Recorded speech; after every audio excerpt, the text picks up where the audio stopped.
What's up, everybody? So this is a video that I've tried to record once before, and the footage just kind of got scrapped. So we're going to redo this. It was an unboxing. It's not really an unboxing anymore. I know what it is. So we're going to keep it short and simple. Reate T1000.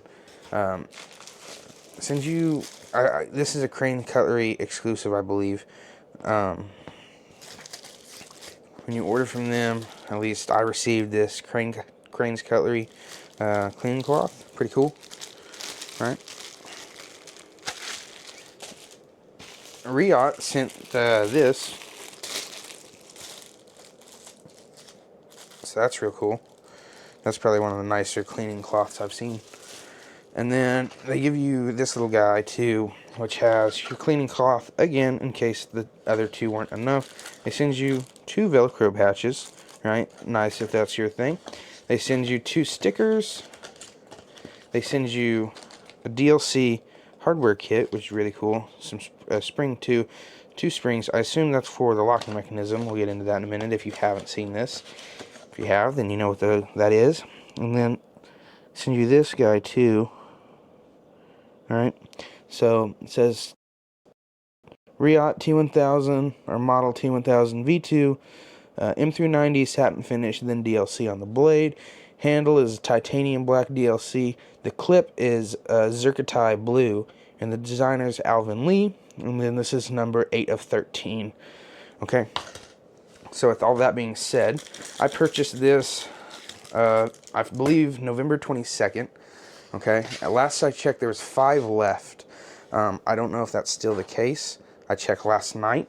I've had this for a few days now. This is December 3rd.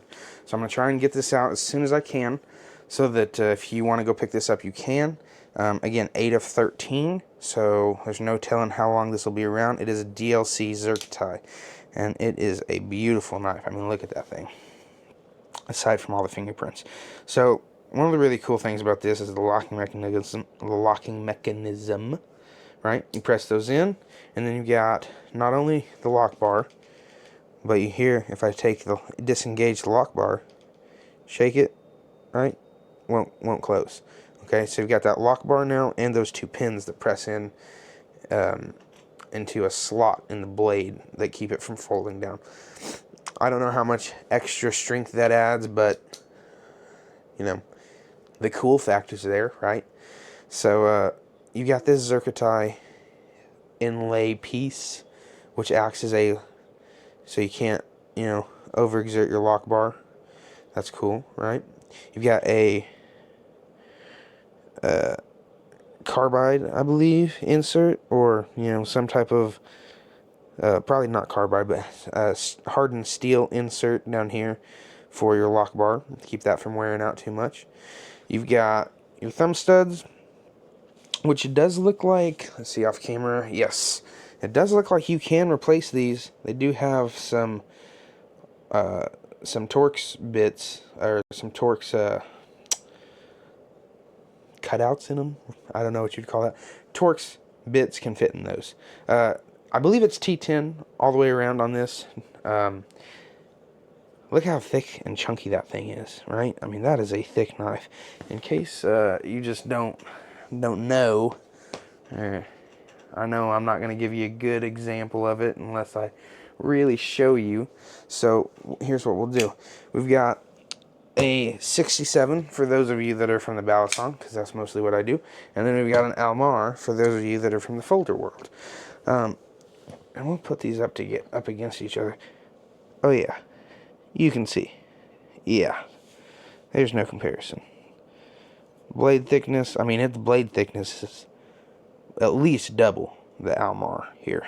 And then the handle's pretty, that handle's probably, it's probably 2/3 of this handle. This handle's probably 1/3 bigger. Put that away.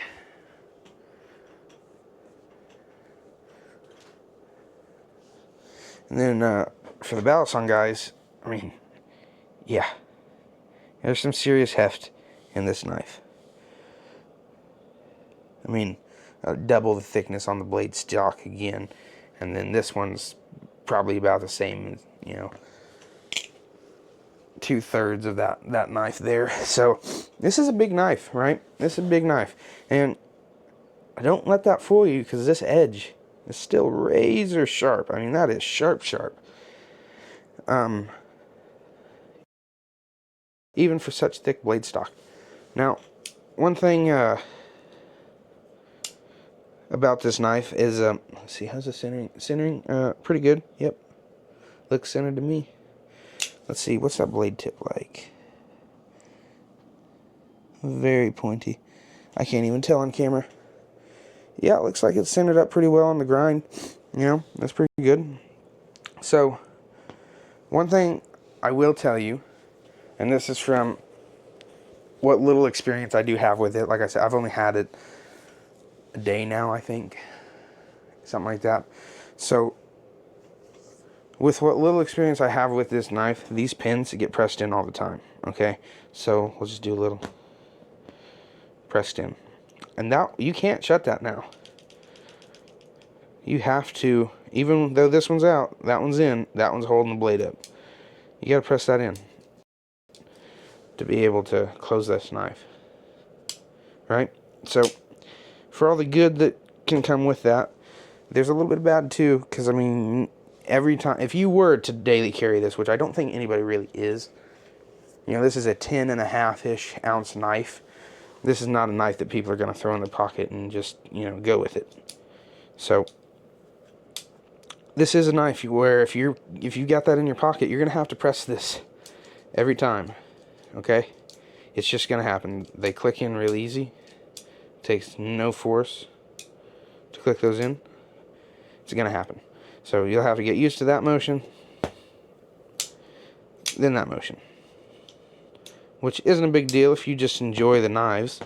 But if you're looking for a knife where it's actually EDC applicable, maybe not the best thing for you. Maybe. I mean, if you can oversee that, not too bad then.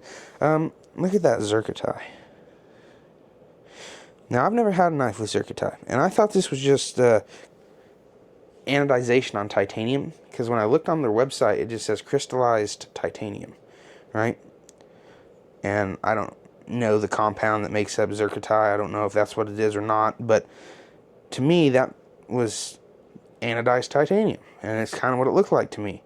So that's what I thought it was, but when you look at that certificate of authenticity, right, it says clip Zerkatai blue. Okay, so if that clip is Zerkatai, okay, this is the same pattern as this is the same stuff as this, and this looks to be the same stuff as this, then I gotta assume that this whole thing's just Zerkatai, which is really cool, because that's more than what I thought I was getting. And then you got this back spacer, which is real cool. You know, it looks like the same stuff as this, just flipped on end to reveal the layer count more. So, and then let's see, what else was there? I was gonna touch on something else. Oh, already. Oh yeah, I already pressed it in. Super smooth. This knife is super smooth. It really is for such a big knife. Really nice. D10 on it is solid. You can hit it with the thumb. Right? It's pretty cool.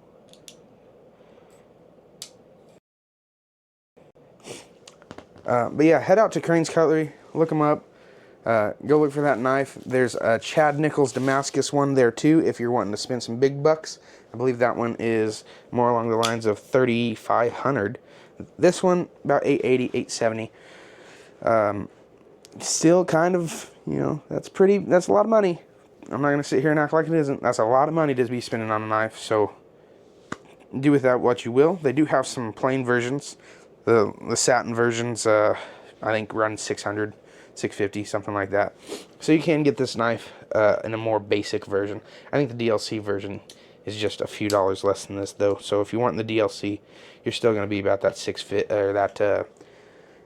$800 mark, I believe, right around there. So definitely go look this up if you're wanting one. There wasn't many left. I'll try and put a link in the description so you can just go straight to it. With that being said, I think that's about it to cover on this.